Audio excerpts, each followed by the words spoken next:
You're now watching the Mike Missanelli podcast on the BetRivers Network. Welcome, everybody, to the Mike Missanelli podcast. It is a beautiful Friday, and we have a special guest today. It doesn't get any bigger than our next guest as we kind of take a break from football season and all this Eagle angst. We welcome in the great manager of the Philadelphia Phillies. Of course, around these parts, he's known as Philly Rob. The great Rob Thomson joins us. Rob, how you feeling today? I'm doing great, Mike. How are you today? And Fantastic. I'm really happy to be on. Thanks for Happy holidays to you. And so what are you doing these where are you right now in your off season, and how do you spend your off season? I travel around a little bit for the ball club. So I'm in Philadelphia 2 or 3 times during the course of the winter. Right now I'm at home, at my home in Canada. I have a home in Philly as well. But, we've got winter meetings we have to go to. There's our local caravan that I'll be in Philly for during the off season. So I'm moving around a little bit, but nothing really, no personal holidays, anything like that. So the holiday season in Canada, it's like what you spend your whole life, right? It's but we got no snow though. We haven't any snow all winter. There's no snow in Canada either? No, none. Oh my God! I thought you would be a guy that would go to Florida for a couple of weeks during the holidays to get warmed up. But Canada's in your blood, so I respect it. Yeah, it is. It is. Rob, let's talk about your off-season routine as far as baseball goes. I know you're involved in a lot of winter meetings. Are you one of these guys now that, like, every day that you're at home, you go in your home office, you're putting together lineups in your head?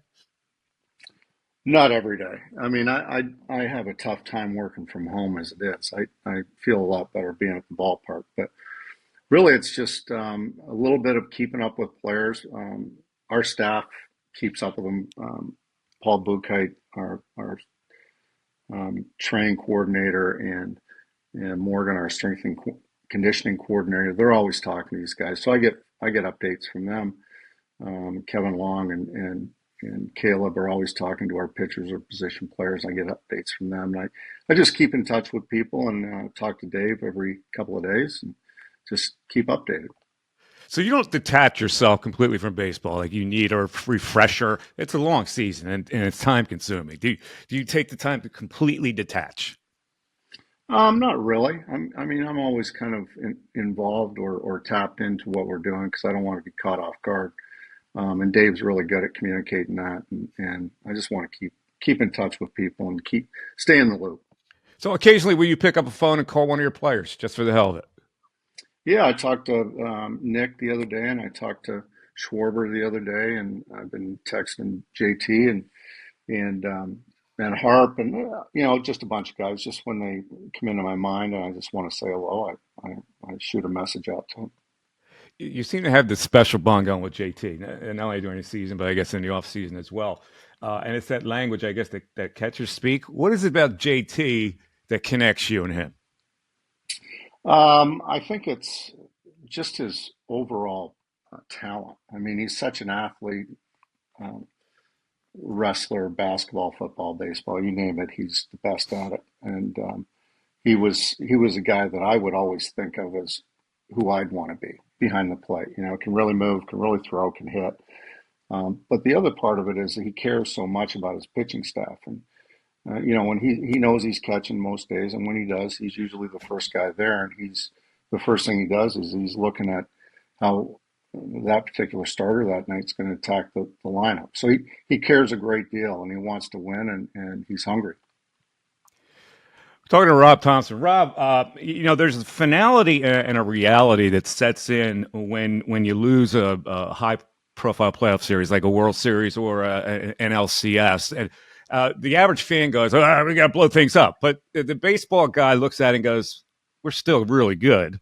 And we just need to add some things. So you just add to the plan, and you hope to come back as a better team. Now, I assume the Braves are going through that crazily after losing to you guys twice in a row, and we're not going to have to beat them. We need to do X.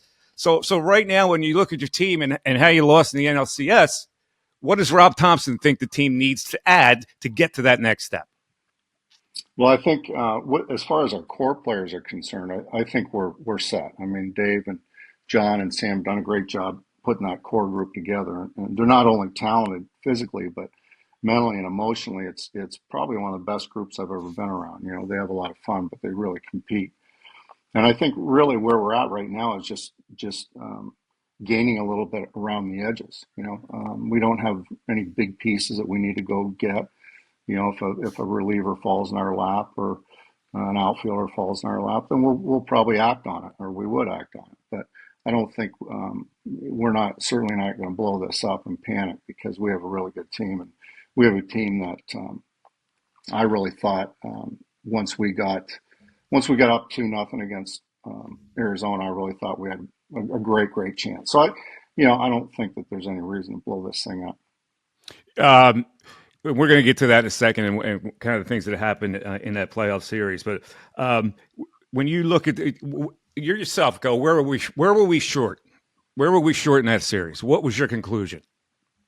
I think that they made an adjustment with their pitching staff, and they shut down our offense a little bit, but they did a good job. And we had a couple issues with the bullpen, but that happens over the course of the year. That happens in the playoffs, and yeah, you just have to keep battling, and you have to keep getting after it, and forget about it. And I think our guys, for the most part, have a really short memory, and they move on to the next day, and you know they just caught us at a bad time, and they did a really good job. Whose memory is shorter, the players or the manager and his coaches when it comes to that? Oh, I don't know. I think it's case by case. It's still eating away at me, but once we get to spring training, or once we get to the new year, anyway, we gotta turn it off. Start moving forward here. Let's talk about your career a little bit. A kid from Canada finds himself in professional baseball, and you become a baseball lifer, really. Did you think that was going to be what you did with your life's work?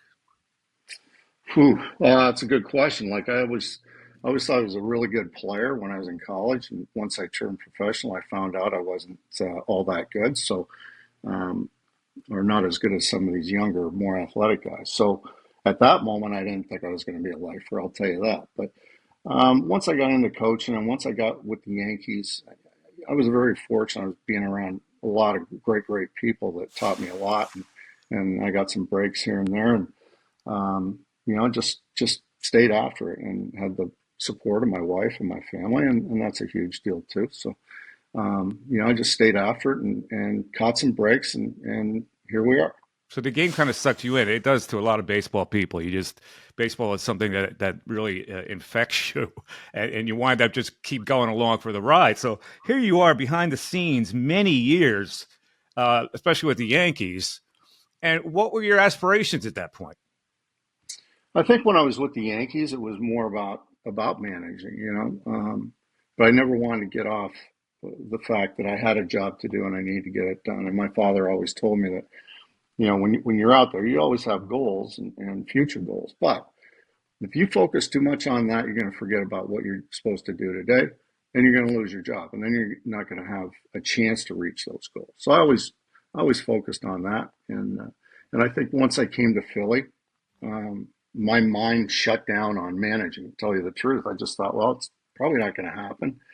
I'm 55 years old or whatever I was at the time, and let's just be the best guy I can be, the best bench coach I can be, and let's just move on from there. So that would have been okay with you. Yeah, if I You never, wouldn't have left the game had you not gotten a managerial job. Like for instance, Girardi gets fired early, and you get the interim job, and now it comes up where they're going to have to make a decision on giving you the full time job. Had they not given you that full time job, would you have retired from baseball? yeah, I think so, because it wouldn't have been another manager's job. It would have been back to being the bench coach, and at the end of that season, I was planning on retiring anyway because I had done the job for so many years. I felt like I was just getting a little bit stale. We were doing the same thing over and over. I just felt like I just need to re-energize, and it might be better for the club that if a younger guy come in with some more ideas, different ways to do drills would just spice things up. So did you have any idea what you would have done had you left baseball? No, not really. Certainly take some time off and figure out whether this was something that I really wanted to do, and maybe there was another job out there. But I'd always told my wife when I first started coaching, I think I started coaching at like 25 or something, that, I'm not going to be a guy that I'm not going to coach till I'm 75 or 80. Once I'm done, and we're going to travel and do some things that are fun. And so she supported that. And I was about to support her. And then all of a sudden I get the manager's job, and I'm just completely rejuvenated. I love the job. I love the people that I work for, the people I work with. And I really don't want to be anywhere else. It's almost like it starts your life completely over. First of all, Yeah. what kind of a player were you, and when did you realize that it wasn't going to happen for you as a player? You're a catcher and played a little Yeah, as a third base. catcher. I assume you had a good arm. Yeah, I could throw a little bit, and I could catch, and I could call a game. Defensively, I was fine. I just couldn't really hit all that much, and I thought that the catching, I thought I'd be a better hitter than I was coming out of college. But once I came out of college and went to mini camp, rookie mini camp, and see these other catchers that are, I'm 23, 22 at the time, and they're 18, 19 years old. I'm like, yeah, I can evaluate a little bit. So you saw the reality. Not many people can look within themselves and see that. This is with the Tiger organization, right? That drafted you. Yes, Okay. yes. So now let's fast forward because you've been around so long and you're able to observe what reaches players. I've been in. Listen, I had 30-year career in Philadelphia media, so I've been in a lot of Philly clubhouses and observed a lot of managers. And one of the things I used to observe about Charlie Manuel is that it wasn't the brilliant strategist that he was. He made the players in that clubhouse feel like they were the best players in the world, and they took that confidence on the field. And I always thought that was really the key to being a manager. Now, you have seen so many stages of what a manager does. How would you define yourself as your philosophy what works as a manager?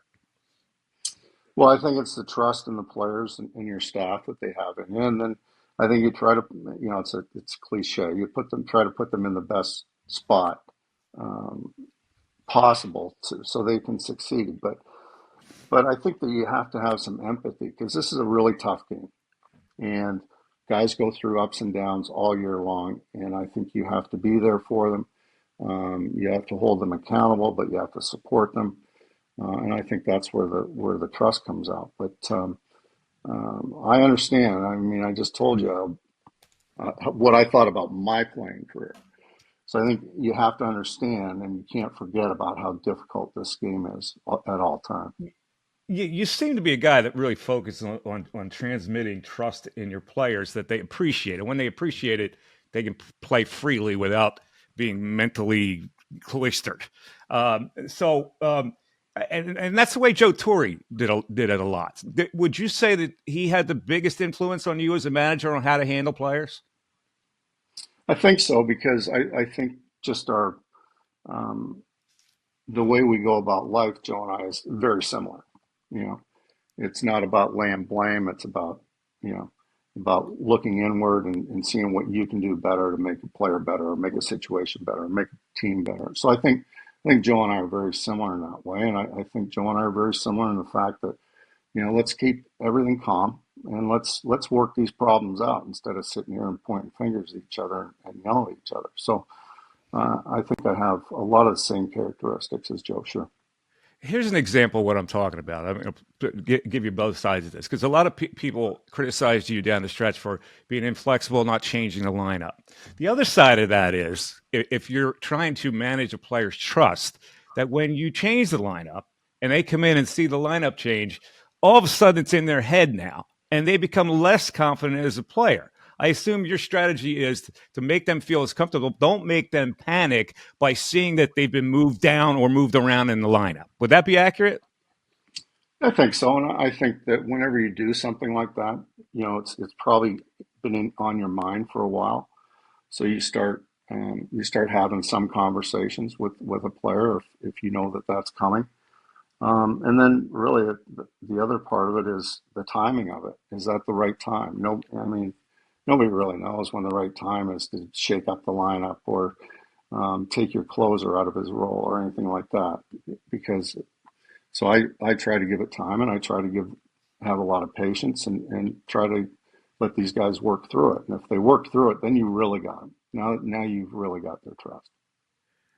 You've seen the change in the player's mindset from over the years, I assume. And this is an era where you can't really you can't be old school enough to get them mad at you.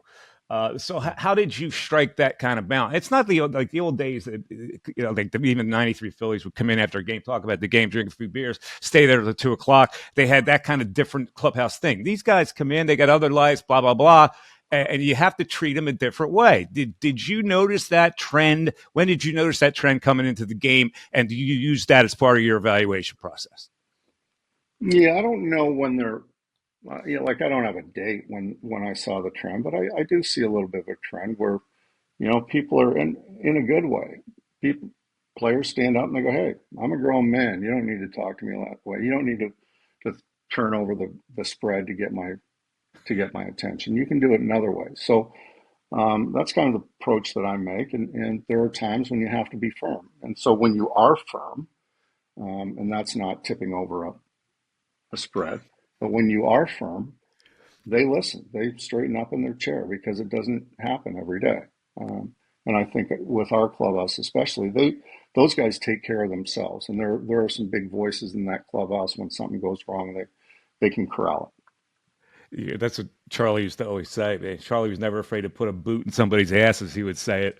But he had that respect where they trusted him enough where if he really did that, then they knew that he was serious about it. Let's look back a little bit, because I know you've said that you didn't watch any of the NLCS, and I can see why. Because watching that thing, if you're a manager, especially and so personally invested, would You bring you mean the some World pain, and Series? you try to avoid the pain. Have you still not looked back at any of those games? No, the World Series I didn't look back on. Oh, the World Series. So what? The Not the NLCS you NLCS, did no. look back on.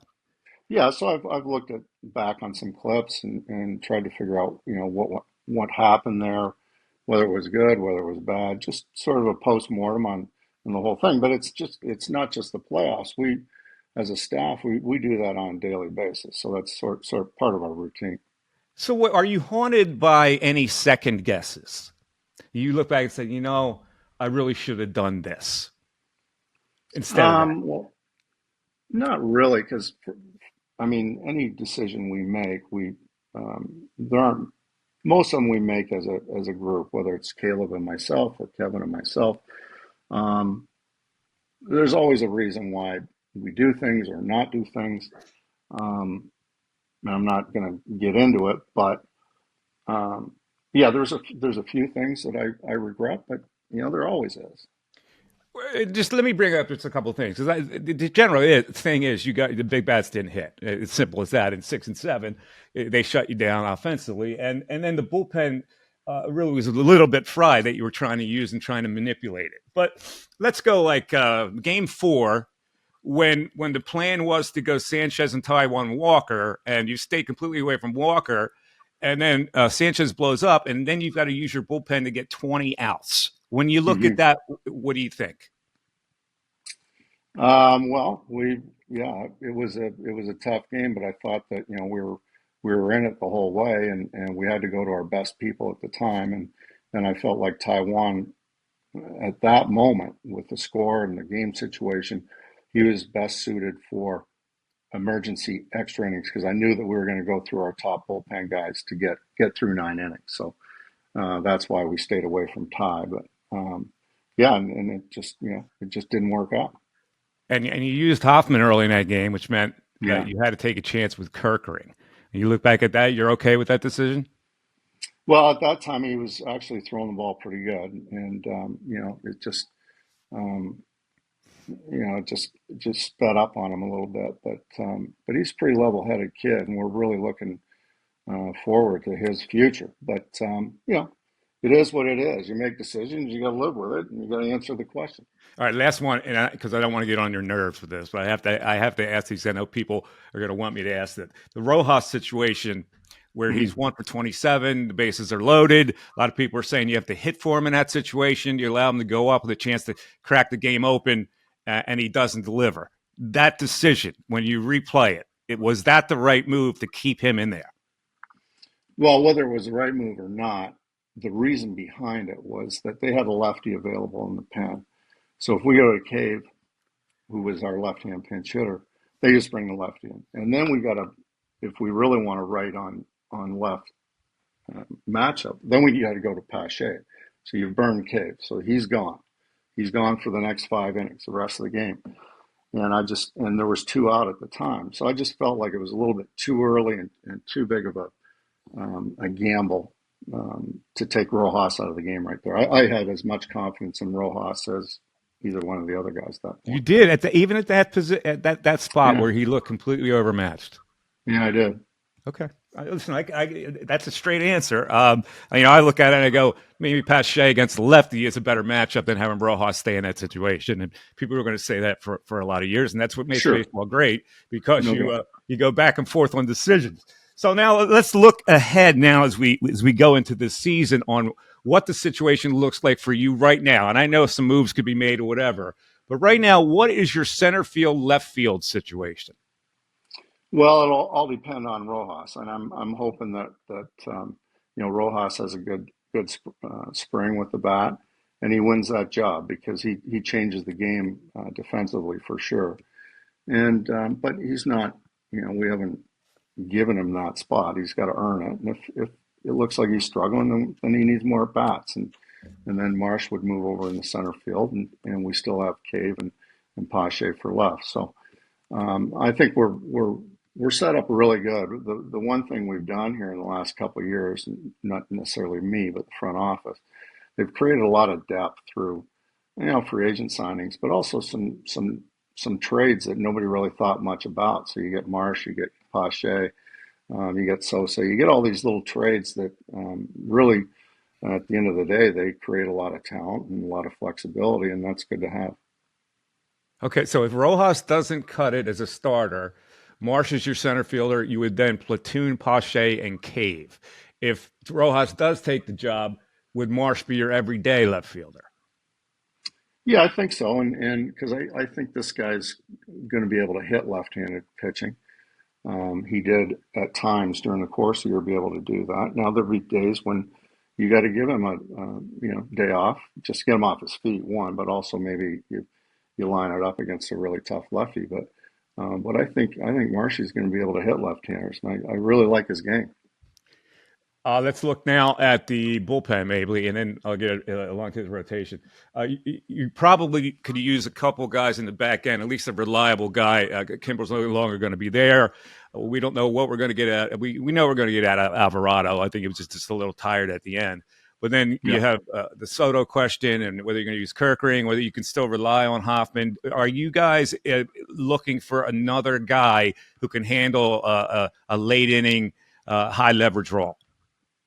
I think if he lands in our lap, sure, we'd take another guy. I think you have to be careful with options because we don't have many guys with options down there, and there are times during the course of the year where you got to flip guys out. If you've got 8 guys in your bullpen without any options, you're gonna lose somebody to another team. So you gotta balance that out as well. But we still have Connor Brogdon and Bellotti and Ortiz who did a nice job. We're hoping that Kerkering can grab onto that spot and be a high end guy. So Marte's still in our minor league system. So we've got a lot of depth, a lot of flexibility, and I don't think we have to really go out and search and put the full court press on any high end reliever. But if it comes down to it before spring training and somebody falls in our lap, we'd certainly take them. But you don't feel you need a closer per se. That you'll have No, I enough don't think guys. so. We've got 5 or 6 guys down there that have high end stuff and have kind of pitched in that role. So I'm comfortable with that. All right. What about the right hand? You could probably use some right-handed thump. And other people were looking at the best case scenario. You sign Reese to another year. You get that right-handed power bat in there, and then Harper would have to go to right field. When that was discussed, that was not the best option for you guys.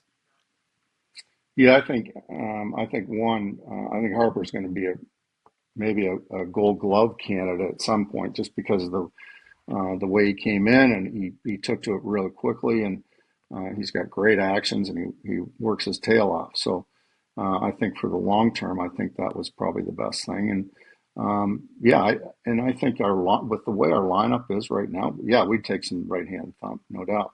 But the way our lineup is, I think if we started the season today, we'd score a lot of runs.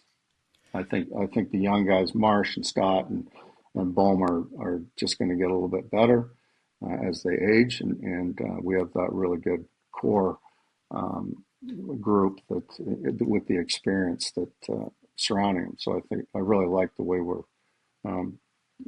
built right now. Listen, I think most fans are loving this era of Philly baseball. Once they got over the disappointment of the Arizona series, now you're back and you're still going to be a viable contender. So the only thing left is the fifth starter position. You've got a couple options. Christopher Sanchez is still there. Do you believe any of these young kids would be ready? Like, you were ready to take a chance with Painter. Is anybody left as a young pitcher going to be in contention for that fifth spot? Or, a lot of people, there's still a couple major free agents out there that you can look at. Where do you think you guys want to go with that? Well, I think with the way Sanchez pitched last year, I think we have to give him every opportunity to take that fifth spot down, and I'm pretty positive that he will, because he's a different guy than he was a couple of years ago. When we got him from Tampa Bay, he was high 90s arm that couldn't throw strikes, and now he's got this great feel, this great pitchability. He's still 92, 93, but he throws strikes, a great changeup. It's a weapon. So this kid really came on for me last year, not only physically but mentally as well. He can really handle the big moments, and he really kept his composure. So for me, if we were starting today, he's our fifth starter. Rob Thomson, a great manager of the Phillies. There's such a difference between fan bases that have to come into a season and say, will we contend? Do we have a chance to contend? Or a team that goes, we know we're going to contend. Right. And that makes the manager's seat a little more comfortable, doesn't it? Yeah, no doubt. And I like where we're at. And I think this is a really, really good ball club that I think we are teetering on greatness, because I always tell the players, okay, if you make the playoffs, you're a good team. If you advance, you're very good or really good. You're not great until you win a world championship. And so I think we've got that in us. I think I think there are just really good days ahead for the Philly organization, not just this year, but I think in the future as well. Rob, thanks so much for joining the Mike Missanelli podcast. I know spending the rest of your time up in Canada even without the snow, because it's got to weigh on you mentally. That's unnatural to be in Canada, have no snow, right? Come on. Yeah, I guess. It's like being in Alaska and seeing the sun come out every day. Thanks, Rob. We appreciate it. All right. Thanks, guys. Thanks, Mike. Well, we hope you enjoyed that conversation with Phil's skipper, Rob Thomson, on the special Mike Missanelli podcast for today, brought to you by BetRivers. Everybody have a great weekend and look forward to more podcasts as we break into New Year 2024 right here on the BetRivers Network. Bye-bye, everybody.